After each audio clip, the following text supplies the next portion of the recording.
بسم الله الرحمن الرحيم الحمد لله والصلاة والسلام على رسول الله على آله وصحبه ووالاه أما بعد. After praising the Almighty Azza wa Jal and passing salutation upon His Messenger Muhammad, by peace and blessing be upon him, we start straight away. We haven't got that much time and we have lots of things to do ahead. Tonight is the 28th of Sha'baan 1446 and it's 26th of February 2025. And this is the concise presentation of the Fiqh, episode 110. And we have a special session tonight. This is a session regarding Ramadan and what relates to the fast and what relates to the month. Believe it or not, it could be tomorrow, the last night before we get to Taraweeh prayer. So hopefully it could be either going to be a Sabt, Saturday, Ramadan, the first day, or it could be Al-Ahad, Sunday. If you have any questions, please prepare them now. Anything to do with the fasting or Ramadan will take the priority. So we're going to be passing upon the titles of the chapter of fasting in your book, which is Al-Wajiz. Last year, I've been looking at my notes. We had passed on to another book called Sifat Salat Sawm al-Nabi Sallallahu Alaihi Wasallam. So this chapter will be dealt for the second time. The first time it was when we passed through the book. And this time as well, we're going to be doing it before the start of Ramadan. Remember, we have no classes during the month of Ramadan. Classes will resume, inshallah, I believe, after the first week.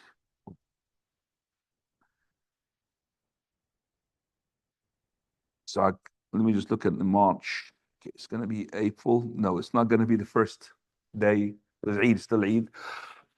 We're going to be on the 9th of April. That's the first class, inshallah. 9th of April. Right. As we know that Allah subhanahu wa ta'ala blessed us with this month, and we ask Allah Azza wa Jal to live to fast the month of Ramadan because it will add up to the ibadah that we have. It will increase our taqwa. So it's important for us to make dua to Allah Azza wa Jal to make us to fast the month of Ramadan, and also to make the ibadah in the most perfection close to the Prophet ﷺ in order to get the maximum reward. So the fast in itself has got virtues, and fasting in Ramadan has got extra virtues. As for the virtues of the fast is many, and the virtues of the fasting in Ramadan is also many. So the Prophet ﷺ, he said to us regarding the fast that Hadith Abi Umam al-Bahili, when he said that the Prophet ﷺ, he said, Al-Quran was-Siyam يشفعاني أو يشفعاني يوم القيامة. Quran, the recitation of the Quran, as-Siyam, fasting in Ramadan, they will be given the permission to intercede before the Almighty Azza wa Jal. As for the Quran, would say, oh Lord, I prevented him from sleeping because of reading the Quran. And Siyam also will manifest as a human being or as something that would talk to the Almighty, and he would say, oh Lord, I prevented him from eating and drinking. So accept our intercession. So the intercession of Quran and the fast, as the Prophet said, it will be accepted. So that's a hadith to tell you the virtues of fasting, whether in Ramadan or not. But in Ramadan, it's got even extra flavor, which is the Prophet, he said, he who fasts Ramadan, believing in its obligation, hoping for the reward, then all his previous sins will be forgiven. So it's a sin expiation from Ramadan to Ramadan, just like from Jumu'ah to Jumu'ah. Okay, they are mukaffiratun lima baynahum. Al-Jumu'ah ila al-Jumu'ah wa Ramadan ila Ramadan. All of those are sin expiation.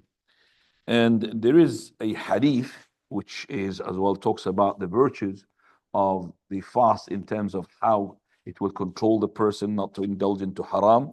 And the hadith, which is hadith Qudsi, where the Prophet ﷺ, he said that Allah Azza wa Jal, he says, كل عمل ابن آدم له إلا الصيام فإنه لي. All the acts in terms of ibadah wise is for the benefit of the sake of son of Adam, except for fasting, it is for me. It is for me, that means for the Almighty. That is, it's for Allah Azza wa Jal. It comes with a package of insincerity. He abstains from his food and drink because of my sake. And this is for me, and I will recompense for it. So the rewards is special reward. We don't know how much multiple for it when the person fasts. And it is a shield. Prophet ﷺ said it's a shield. Fasting is a shield and a barrier between you and committing haram. So if it happens to be the fasting day of a person, let him not indulge into ignorance or insultation. And if any person to insult you or fight you, then let him to say, I'm fasting. That means I don't want to retaliate. I have the full go ahead approval to retaliate, but I'm not going to retaliate because I'm fasting. Then the Prophet of Allah, he said, by the one in whose hand is my soul, that the bad smell that comes out from the mouth of the fasting person is better in the sight of Allah on the day of resurrection than the fragrance of musk. And the person who fasts will have 2 times of joy. When he breaks his fast, he is happy, and when he meets his Lord, he's happy because of his fasting. Those people who are fasting, they will have a special gate called Gate of Ar-Rayyan. Special gate called Ar-Rayyan. Person when comes into it, it will be closed behind him, and it will not be open except for those who fast. And if you drink from that, you will not be thirsty whatsoever. But Ramadan is compulsory by the Quran, the Sunnah, and the consensus of the scholars. And the Prophet ﷺ, he had asked us to fast once we sight the moon. So sighting the moon will start on Jumu'ah. Okay, so the people who are concerned about sighting, they will sighting in Jumu'ah. So hopefully in Jumu'ah on Friday, around about 5 o'clock, 4 o'clock in the afternoon, we will know if Saudi Arabia or other countries had sighted the moon, that is the crescent. If they did not sight the moon, then Sunday will be the first day of Ramadan for this year. And we will be fasting together. We can't be fasting separately, meaning we will fast with our community, with the ones we are all the time, celebrate Eid together and celebrate, the birth of Ramadan together. Those are the ones we will be with them, inshallah. The hadith regarding sighting the moon, all moons has to have 2 witnesses to sight the beginning of it, except for the month of Ramadan, 1 witness is enough. Abdullah ibn Umar, he had witnessed it himself and told the Prophet ﷺ, and the Prophet of Allah, upon his sighting, commanded everybody to fast the month of Ramadan. So all months need 2 witnesses, except for the month of Ramadan. It is enough to have 1 witness, but this witness has to be a person who is old, that means adult, and a person who is as well sane, and a person who is Muslim. So these 3 conditions has to be sanity, Islam, and adulthood. And on top of that, it has to be a person who is trustworthy, a person who does not lie, and also a person who's got a good vision. Can't really trust a person who's got, very weak vision or even blind. So we can't accept his testimony. So Umar al-Khattab, Abdullah ibn Umar, when he testified for the Prophet ﷺ, he testified at least he was 15 years old. And he was an adult. طيب. Upon whom the fasting is compulsory. It's compulsory upon every Muslim, sane, adult, and he is healthy, and he is to be resident. And as for the woman, she has to be pure from menses and postnatal. So Muslim means it's not compulsory upon the non-Muslim, and sane, well, if he's insane, it's not compulsory upon the insane. And as for the adult, it is not compulsory on the child, but it is recommended to help them to, make a day or so, or fast as much as he can. And as for the healthy, because Allah does not put a burden on the person who's unhealthy, so he could really compensate on other days. And also for the traveler, it's not compulsory on him to fast the days. Now, which one is better for the person who is ill or traveler, to fast or not to fast? That depends, ya ikhwan. If the person, his illness is not really that strong, and the doctor said to him that if you fast, it will not affect your health, and he finds it difficult if he's to break his fast to compensate on other days, and he finds it easier for him to fast during the month of Ramadan, so we'll say to the person, it's better for you to fast. But if he finds it difficult to fast while he is in a state of illness, and especially if the doctor said to him, it might increase your illness if you fast, it is better for him to break his fast. Sometimes it's compulsory to break his fast. If the doctor said to him, you will put your life into jeopardy if you're to fast the day, you have to break the fast, and he must break the fast. He will be sinned for fasting. But anyway, if he does not fast, then he has to compensate on the days which is able for him to fast on them. As for the traveler, same thing here. traveling from one person to another, differs, and also the transport that is going on to it differs. If you, for example, if you're traveling in a car, it's different from traveling by plane. Traveling by plane is different from traveling by camel, for example. So traveling, it depends upon the strength of the person as well. Some people can take it, some people can't take it. So depending upon this, we will decide whether it is fasting better or not to fast is better. But let's just make sure that it is not from the sign of righteousness to fast in days of traveling. ليس من البر الصيام في السفر. It is not from the righteousness to fast during the traveling seasons. If you're traveling, it's not a sign of righteousness. You're going to get more reward for that. No. If you think this is where you're wrong. So this is a concession being given to you. And the concession is to make things easy upon you. So if it's going to make it difficult, it's not a concession. Meaning, if the person feels his traveling is not that much because of traveling by first class or good transport, and I'm a fit person, I could really fast and no problem. And I find it difficult to compensate on other days, especially when everybody's not fasting and I have to be compensating. It's going to be difficult for me. Then this concession is going to be is better for him not to fast. It's not to break the fast, because concession is not to be the opposite. So I'm okay. I'm going to take the concession. It's going to make it difficult for me to compensate. No, fast the day, even if you're traveling, because the transport is good. You're healthy. You don't find any difficulty. On top of that, you find it difficult if you to break the fast and compensate other days. So a concession is a concession. And then for the first time as well, I'm going to add something here, which we call it an-nadha'ir. Just like the Prophet of Allah, he said, it is not from the righteousness to fast while you are traveling. Also, it is not from the righteousness to fast while you are ill. So if you are ill as well, and your illness, it can get worse. It can. If it is going to get worse, it's haram for you to. But it can get worse, and you find it a bit difficult to fast a day. It is not from the sign of righteousness to show your muscles, I'm going to fast even I'm a bit ill. It's not. It would be better for you to break the fast. If you think it is more righteousness, more reward, it's not. Ikhwani, some people, I wouldn't say they're so stubborn, but they are, I don't know what it is, but it's like a habitual thing. One of the uncles were asking me, one of the masajid, he said, you see, I want to fast, and I don't know, is it good for me or not? He said, well, I don't know. I said, well, ask your doctor. He said, the doctor is there. And he was in the masjid. So, doctor, do you allow him to fast? He said to him, no, I don't. The doctor is he's a Muslim doctor. And he said, I don't allow him. So I said to him, it's haram now to fast, because he's saying to you, you're not allowed to fast. And he's not a very old man, and fasting is affecting him. So it's like trying to say to me, when you beg my doctor to say yes to me, I can't do that. If your doctor, he's in diabetes and big diabetes, and it might affect him. He might fall into his face and break his nose, or God knows what's going to happen to him. So in such a person, he has to pay the fidya.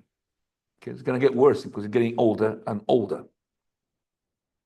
As for the old man and the person was diagnosed with chronic illness, those two types, old man, old women, chronic illness, those also, they are into the fidya.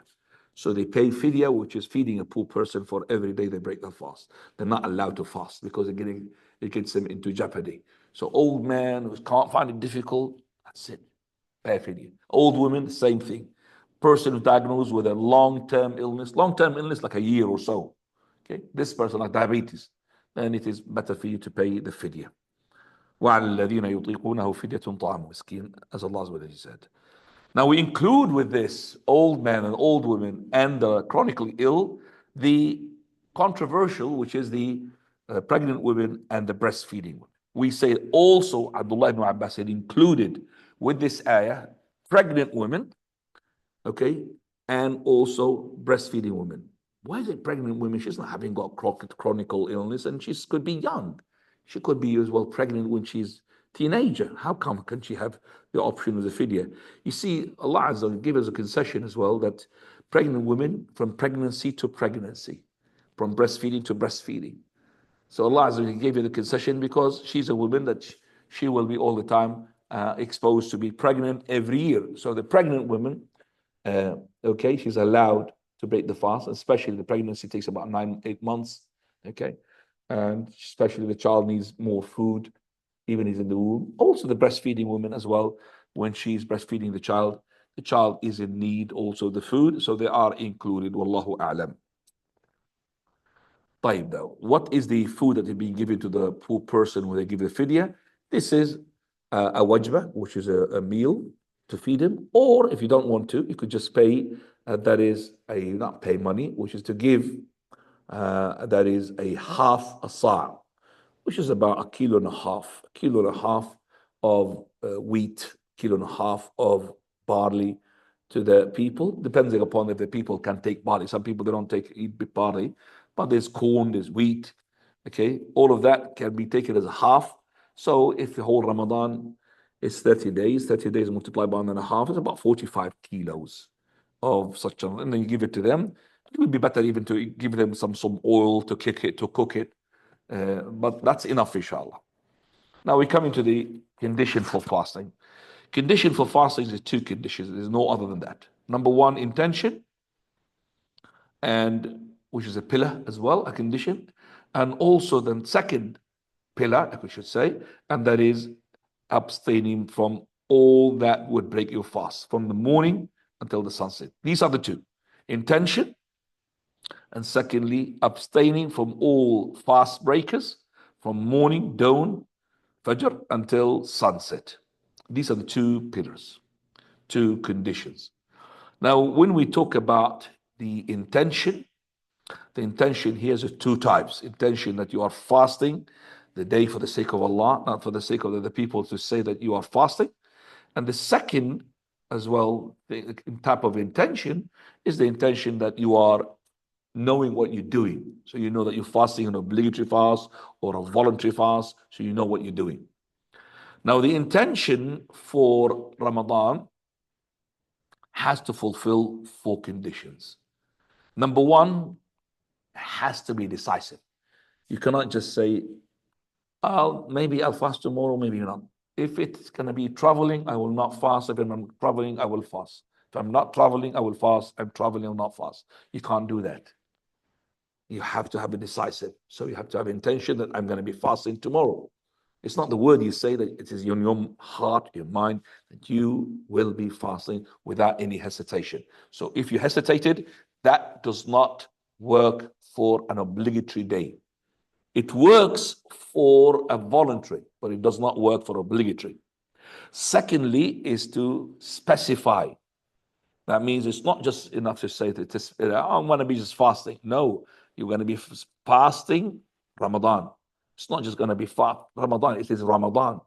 So it's not, for example, compensating a day of Ramadan. It's Ramadan. Thirdly, it has to be done at between Fajr and between sunset and Fajr. That the time is for the intention. It's not Dhuhr or Asr. So after you break your fast, you have to have the intention for the following day.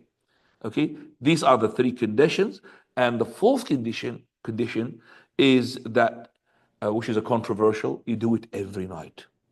Every night. That's, I would say, or to be on the safe side, it's every night.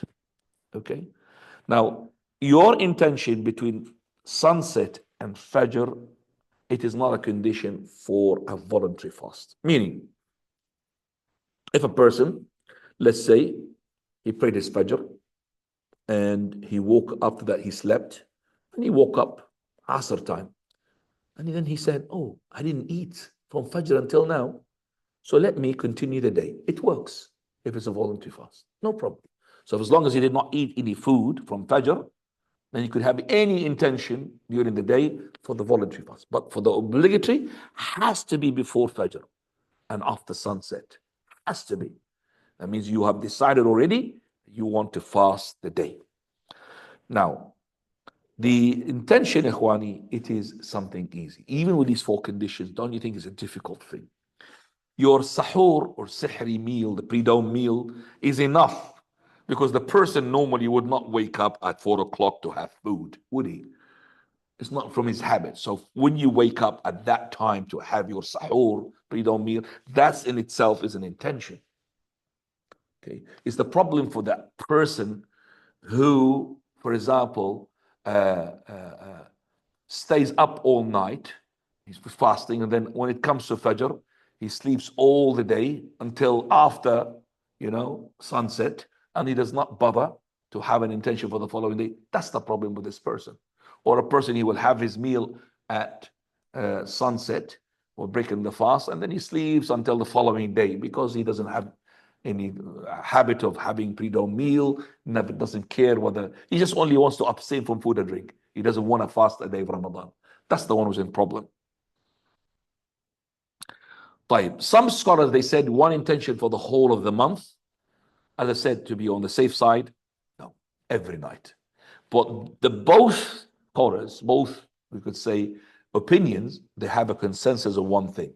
That if you had to break your days of Ramadan because of a traveling, because of illness, because of you had menses, then you must renew your intention when you start again. And that's for both, whether the ones who said you have to have an intention every night, or the one they've said it's enough one intention for the whole Ramadan, but they said if you break your intention during the month of Ramadan and you because of a reason and you want to start again, you have to renew your intention. Ahmad, did you spotlight me? Yes? No, Sheikh, I forgot. I'm sorry. Yeah, because I've seen it clicking up. طيب, coming back. Now, abstaining, we said from the mufattirat, the fast breakers. Okay, fast. Now, these mufattirat, the abstaining of the food, if they take place, if you have broken your fast, okay, without any legitimate excuse, then the following will be entailed upon you. It will be the following 5 consequences. Consequences number 1, a sin. Unless it is a mufattirat ittirariya, unless it is a fast breaker, but you have no option with it, like the menses, the postnatal. Women who had their menses, it's not in her hand, so she will not be sinned. But anybody else who had taken food without an excuse, he had did something intercourse without an excuse, and this will entail a sin. Number 2, your fast for that day will be ruined. Number 3, you must compensate by recompensing for fasting on another day. Number 4, and that is al-kaffara al-mughallada, the strong kaffara, and that is for the sake of the jima'. Jima' means here if you had intercourse. If you have intercourse, then you have to pay the kaffara al-mughallada. What is the kaffara, the heavy penalty here? The heavy penalty is to free a slave. If you can't free a slave, which you're not going to have a slave these days, then you have to fast continuously 2 months, 60 days, 2 months consecutively, consequently, or one following the other, 60 days on the rot. If you can't do that, then you can't because of physically you're not able or so and so, then you have to feed 60 poor people. That's called kafar al-mughallaba.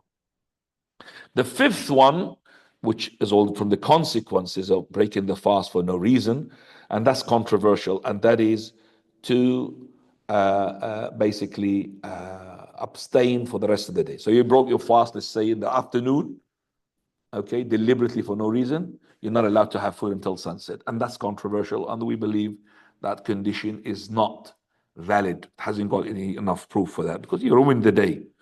So what's the point of you fasting the rest of the day? They say for the respect of the month, but he has respected the month anyway in the first place. طيب, those breakers of the fast, which are the ones by choice, okay, they will not be breakers of the fast except with the following conditions. Number 1, knowledge. Number 2, remembrance. Number 3, deliberance. And number 4, choice. Knowledge means you know the time and you know the rule. And the opposite of knowledge is ignorance. If this person, for example, didn't know that the Fajr is on and he thought still he could eat, no problem. That will not break his fast. A person who had eaten before sunset, he thought it was sunset, there's no problem because he didn't know the time. Also, a person didn't know the rule. For example, let's say that he thinks that eating a piece of paper or drinking, for example, let's say diesel, it does not break the fast. Okay, he's ignorant for that. He thought even cigarette does not break the fast. Nobody told him about this. And then he knew about it, then it does not break the fast because he didn't have the knowledge. Second condition, we said remembrance. If he forgot, and people tend to forget, especially in the beginning, the day at the start of the Ramadan, some people might forget. So if you forgot, as soon as you remember, stop, and the one that you have drank or you've eaten, it will not invalidate your fast. Thirdly, deliverance. That means if you made a mistake, let's say that you are fasting on the day of Ramadan and you want to make wudu, and you started rinsing your mouth, suddenly you swallowed some of that water. A person who is brushing his teeth and he's making sure he's not going to swallow anything, but suddenly he swallowed some of the toothpaste, and that was all of it accidentally, as in mistake, it does not break his fast. The fourth condition is choice, meaning if the person under the threat of death or he has to eat, whatever he eats is not going to break his fast, which we call it under his free will. If he has got the free will, it does not break the fast. Those are the four conditions. Wallahu a'lam. Now, what are the fast breakers? Now we're talking about here the materialistic one, not the spiritual. Spiritual one, like for example, a person lying, person doing good, bad things. Those are called spiritual breakers. And those are more important than the materialistic one. Because the people pay attention to food and drink and intercourse, but they don't pay attention to, for example, I should not be lying, should not be gossiping, should not be backbiting. They don't pay attention to that. And the problem with the spiritual breakers, there is no compensation. Meaning, if you had broken the fast with materialistically, you could compensate another day. But if you've broken the fast spiritually, there's no such thing. I'm compensating for a day on Ramadan because I'm backbiting somebody. You can't do that. So that's the problem. You lose the day. You'll be just abstaining from food and drink. You're not getting the benefit of that day. So what are the materialistic breakers? Okay. Food, drink, that's number 1 and 2. There's consensus of the scholars. And it has to be with the condition that we have said. And whether the food and the drink beneficial or not beneficial, whether it's a piece of cloth, paper, whether it's a poison or fuel, all of that will break your fast. Number 3, deliberate vomit. Deliberate vomit is from the hadith of the Prophet sallallahu alaihi wasallam. That means if you had vomited because you've been pushed by the vomit, you're overwhelmed, you couldn't really hold yourself, that does not break your fast. But the one who puts his hand into his mouth or exerts himself to vomit, okay, because of there's something wrong there, then he had broken his fast. But we come now to number 4 and 5, which is menstruation and postnatal. Okay, these things are, we call it mufattirat ittirariya. They have no choice, the women, once they have the menses blood or the postnatal. Even if that blood is to come just before sunset, the day is not valid. Or even the menses blood continued just after the dawn, she can't fast that day. Number 6, that is the jima'. Jima' means the intercourse. Intercourse means the penetration. So if it is not penetration, it's not called intercourse jima'. And this one will, as I said, will entail the big penalty, which is the freeing a slave. If you can't fast 60 days, 2 months consecutively. If you can't, then you feed 60 poor people. Number 7 now we come to is the person who is having what we call a drip, a glucose that goes into his blood. Okay, that will break his fast because this drip is based upon that this person is to be fed, but other than the normal way of feeding, which is, by the way, when we said food and drink, and the entry of food and drink is in the nose or the mouth. Okay, other than that, there is no entry of food. There's no food to go into the ears or into the eyes. That's not an entry. So basically, eardrop, eye drop, no problem. It's the nose and the mouth. Because of the Prophet ﷺ, he said, when you're fasting, exaggerating, gargling, and rinsing your mouth, and you're also putting water in your nostrils, unless you're fasting. because it will break your fast. So if you have a drip, you are in a position to have a concession here, not to fast. It's going to be, you need the food, you're tired. But these drips or the injection which is meant to feed you, they will break your fast. And that's the correct opinion. But if it is injection for the sake of nourishment, like steroids and all of this, or any other injection for, let's say, put you down, sedation, all of that, that will not break your fast. Okay, so we've got now 7 out of, okay. Coming to the 8th. 8th is this, you could say this, the intention, which is the one that you decided to break your fast. So if you have decided to break your fast, you broke your fast. So while you're fasting, you said, I'm going to go and break my fast. It's too much for me. I'm not going to take it. Or, for example, you had a flight coming, just like you need to fly. I said, okay, I'm going to break my fast because I'm traveling. And then the flight canceled. You've already made your decision. Decided to break your fast, you've broken your fast. But if you said, when the flight came to you, you said, well, hang on a second, I'm not going to break my fast. I want to make sure that maybe I break my fast if it's maybe not. So if you have hesitance, I'll travel. That's already your fasting now. I'll travel. If I can't find it, if I find it difficult, I'll break my fast. If I don't find it difficult, I'll continue. Then you're still fasting. But if you decided to break your fast, I'm going to break my fast, regardless. Whether the flight is on or not, I'm going to be breaking my fast. Then you have broken your fast. So as you call it, niyatul iftar al-jazima. That is to have the intention of breaking the fast and what indecisively. Jazim means that you are, 100% doing it. How many have got now?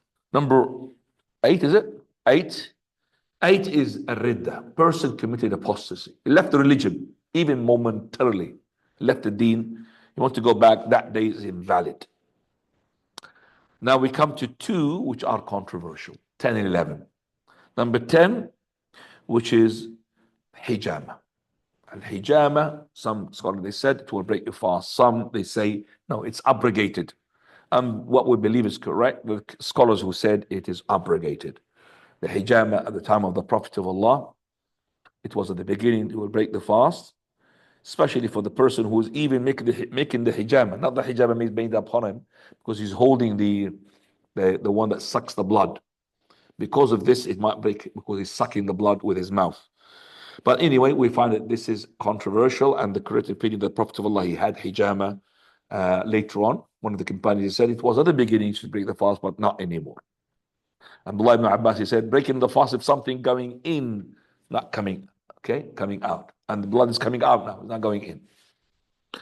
Number 10, and this is the last one, which is the discharge or the ejaculation of the sperm with lust. And that is controversial. What we believe that if a person had deliberately made his ejaculation to take place without penetration, without intercourse, it does not break his fast. Now we come into the following etiquettes when you fast. Pre-dawn meal, don't forget that to do that. It's a sunnah from the Prophet ﷺ. Okay, it's very important to have pre-dawn meal, ikhwani. You have lots of things there counted for you. Angels will be invoking forgiveness for you, okay? And also it is the sunnah of the Prophet ﷺ. Also you are differing from the fast of the people of the book, because the people of the book, they don't have that pre-dawn meal. We do. So you are applying the sunnah, okay? And when you do the sahur, you do the sahur at the last, just before Fajr. Prophet ﷺ, he starts his sahur before the adhan by 50 ayah. Anas radiallahu anhu, he said, means the citation of 50 verses. So imagine that somebody, how much time he needs to recite 50 verses from the Quran. Whether it's long verses, short verses, naturally. So I would say maybe, 20 minutes. So he starts his sahur in the last 20 minutes.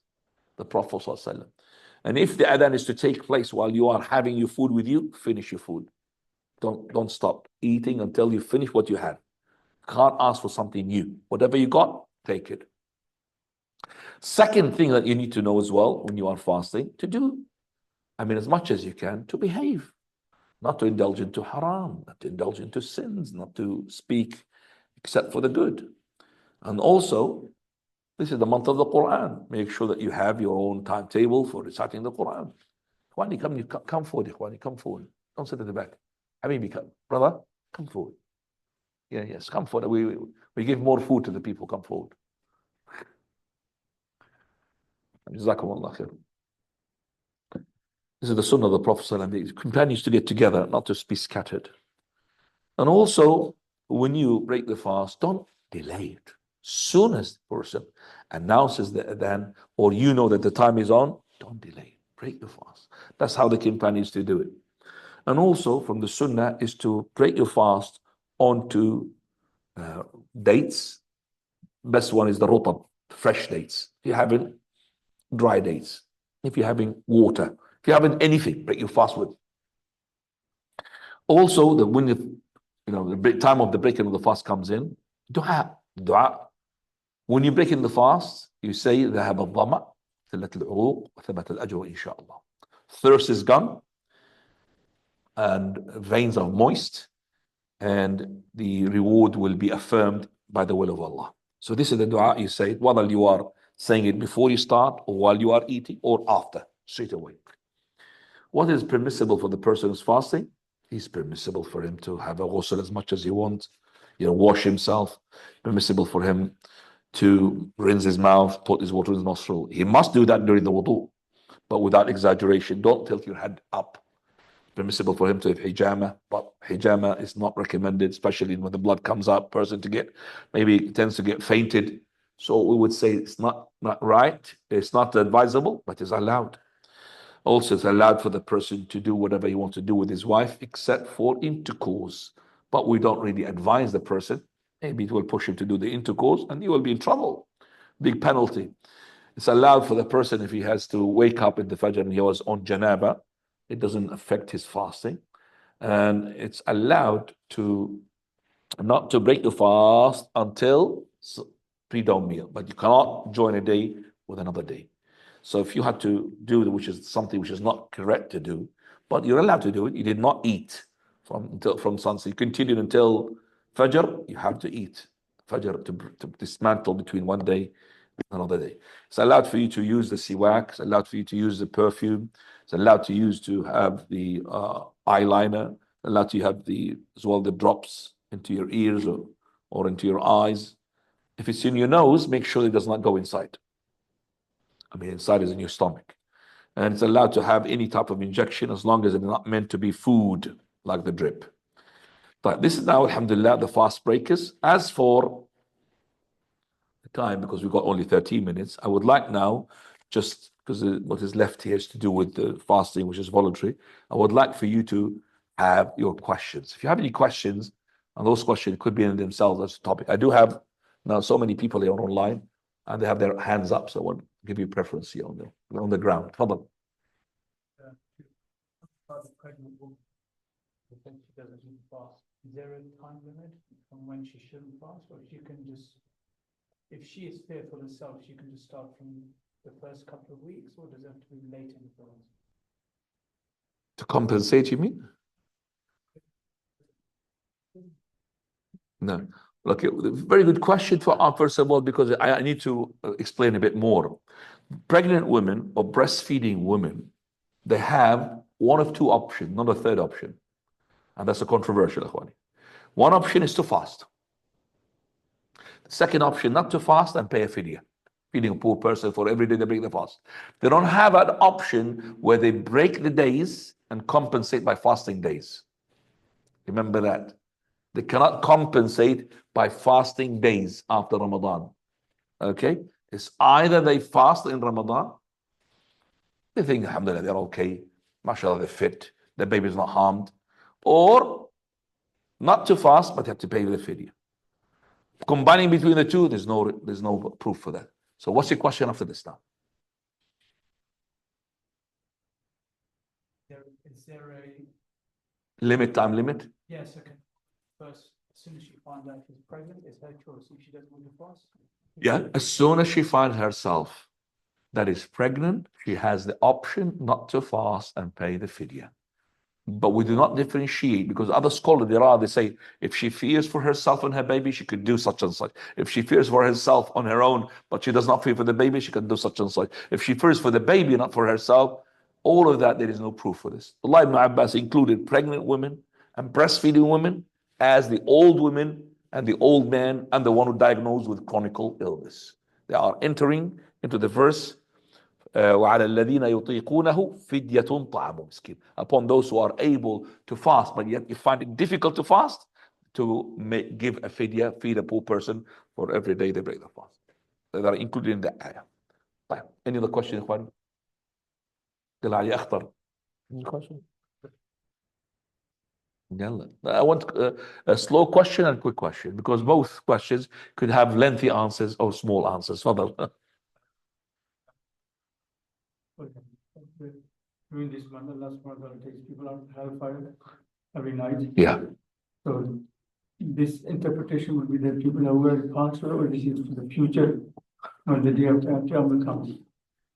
So the hadith which says the Prophet ﷺ, when the first night of Ramadan takes place, then there will be such and such and such. And then the hadith says at the end, for every night there will be people set, for every night will be people set from the hellfire.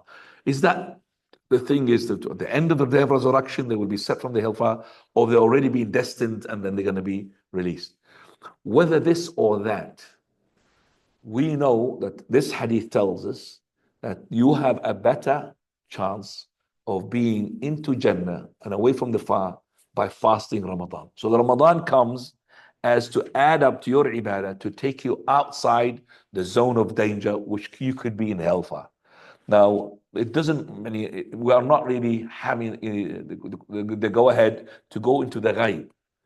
But each person, he's destined to what he's been set. Meaning Allah had already destined each person to where he goes, paradise or hellfire. True?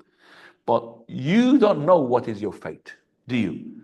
So it is written there on the day of resurrection that you are a person all the time, you're gonna be in Jannah, but you are in your life, you are being naughty, and Allah will made you to go to Ramadan, and Ramadan made you to go ask dua, and then Allah will set you from the hellfire. All of that written. That's when the companion asked Messenger of Allah, why should we do? And everything has been said. It's been said. قال اعملوا فكل ميسر إلى عمل. He said, do. For every person, he will be put onto the path where his destiny is there. The destiny which has been set does not affect your choice. So nobody can say, hang on a second, everything has been said. Why should I do anything? So that doesn't make sense. You know why? If I find somebody breaking into my car and he's a Muslim, he comes to the classes and he goes to and he adopts, let's say, the Jahmiyyah Mu'taqad. The Jahmiyyah, they don't believe, they believe every person is being forced to do what he's doing. Caught him red-handed, I'm going to take you to prison. Why? You break it into my car. Well, I don't have a choice. I've been, forced to break into your car. It doesn't make sense, does it? No police can take a criminal, nothing. It's not logic. So the simple proof that every person has a choice. I want to hold the microphone. Held the microphone. Nobody stopped me. Nobody forced me. But that is already being set into my destiny. It's been written with details in the preserved tablet. Allah, He had set this because He created you. He knows you. And He knows what is your end. So somebody who is, mashallah, very good, at the end of his day goes bad. He enters hellfire. Somebody bad, just before he dies, he goes good. He goes to Jannah. Because you don't know what's in his heart. You don't know what's in my heart. Only Allah knows his heart. Not even my qareen, the one who is with me, knows in my heart. Only the Almighty Azza wa Jal. Qareen is your companion from the shaitan. طيب. تفضل يا دكتور. Don't worry, online, I will give you time to ask the questions. تفضل. Fast because they have no choice, for example, danger or something. Did you say that the fast is still valid for that day? Like let's say they're in the desert and they think that they're gonna. So people that can I go? Oh yes. So people in the desert, they are in danger. Thirsty and they're gonna collapse. So they drink, and then they reach somewhere where there's plenty of. No. This is he broke in his fast. This person. Right? No, what I said in the person who has been, let's say, in China, as a good example, you've heard about some people, they're going to be threatened when they're alive if they don't really break their fast. They will tell them even drink in front of us. Okay? So if they know this, alhamdulillah, okay, I'll drink. But that drink will not affect their fast. Okay? So they can't beat that, the Chinese. You could force me as much as you can, but still I'm fasting. SubhanAllah, they can't beat that. Well, no matter what you're going to do, you can't beat my will, my intention. You can't beat that. Outside, I could do what you like. Didn't Ammar ibn Yasir insulted the Prophet ﷺ? But that did not drive him away, not from Iman to Kufr, from his rank in Islam. Ammar radiallahu anhu, he's still there. So you made me to say against the Prophet of Allah? He was worried at the beginning. Prophet of Allah, he said, they come back again to you to torture you? Do the same, insult me. So let them eat, let them insult because of the, and yet they are in their rank. Chinese people didn't know that, did they? Okay. They could force them to eat, drink, but they're still fasting. Even if okay, you have to be eating all day in front of me, yalla, until sunset. I could eat, but still considered to be what? Fasting, subhanallah. Is there any difference between a postnatal woman who's had a natural birth and cesarean? Okay. Is there any difference between, I would like everybody to have this when they won't ask a question from here, because it will go to the YouTube. Is there any difference between a person who is a woman having cesarean, having blood, or on a person who is having a natural birth in terms of blood? There is no difference. The cesarean women, they do have blood as well. They do have blood when they cesarean. The doctor shook his head. That means he's agreeing. But it depends how long is the blood. So that blood is called postnatal, whether it's coming from belly, zip, they call it zip, this, or whether it's from the natural place where the baby comes out from. Now, well, that's that is give him, doctor. During travel, is it recommended not to fast, or is it recommended to fast if you're able to? So is it when you travel recommended to fast, or is it recommended not to fast? Can anybody answer from here, please? Yeah. Recommended to fast? Recommended not to fast, he said. For any general travel, not recommended not to fast. A person who is on a journey, as you said, is it recommended for him to fast or not to fast? If able to. If he's able to fast. I didn't get the right answer yet. Can I just get an answer from somebody from there? He wants to just unmute yourself and answer the question. Let me just see the ones who are on the floor paying attention more than the one who's on online. Can anybody, can you just make them option? Tfaddal ya Zuhra. No. You shouldn't fast. You shouldn't fast. Anybody else? Yeah, You no, you fast. shouldn't fast. I can't. I have to be one person speaking. You fast. And then if it's difficult, you break it, but you start And with nobody the got fast. the right answer yet. Can I give an answer, Sheikh? Huh? Yes, Masroor. It depends upon the situation of the person. That's the right answer. Depends upon the situation. Well, everybody was not paying attention, subhanAllah. During traveling, I said, depends upon the traveling, depends upon the person. Some people can fast and find it difficult to compensate if they don't fast. It's better for them to what? To fast. So the concession is made. Remember I said concession is made to be concession, Ikhwani, not to serve the opposite purpose of the concession. Concession is to make things easy. So if a person traveling from here to China is traveling in first class, mashallah, luxury, and in AC, and he's sleeping, mashallah, all day, and going there, and he finds it okay to fast. I'm not gonna. But if he's to break his fast, he finds it difficult to go and compensate because maybe he's from a journey to another journey. Or when everybody is not fasting along with him, it doesn't help him, you see? So it's better for him to fast. That's why the companions travel with each other. Some of them fast, some of them don't fast. The most important thing is that the ones who fast do not tell the one who are not fasting, you chicken. Why don't you just fast?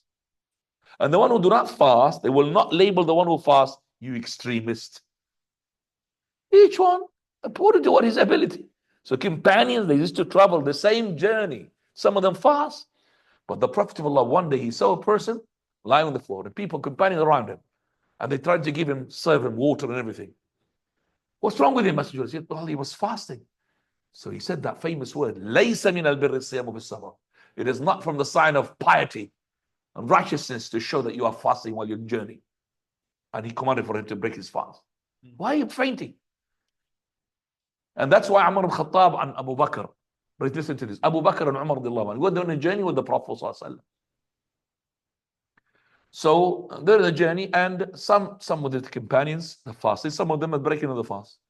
So when he told them to come and eat, they said, we're fasting, Messenger of Allah. He said, okay, well, let them go and serve for you and help for you.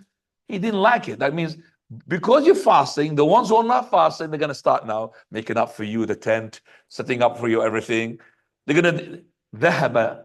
So the ones who had been not fasting, they took the reward more than the one who's fasting. Do you understand me? The one who's not fasting, because they're going to be serving you, helping you. Oh, let him not to do anything. He's fasting. Let him, you understand me? Sympathize with him. So it's better to take the concession if it's a long journey. But if you think it is not going to be concession for you, fast. Now, Sheikh, just a question from the sisters. question from the sisters. Salah times vary within the same region. How should you establish which is the correct time to follow and open the fast with? So, for example, sunset Ikhwani is universal. I don't think there is a difference between the sunset of the timetable and the sunset of Google. Sunset is sunset. some masjids vary by a few minutes. Some masjid, they add 5 minutes of precaution. Don't listen to these masajid.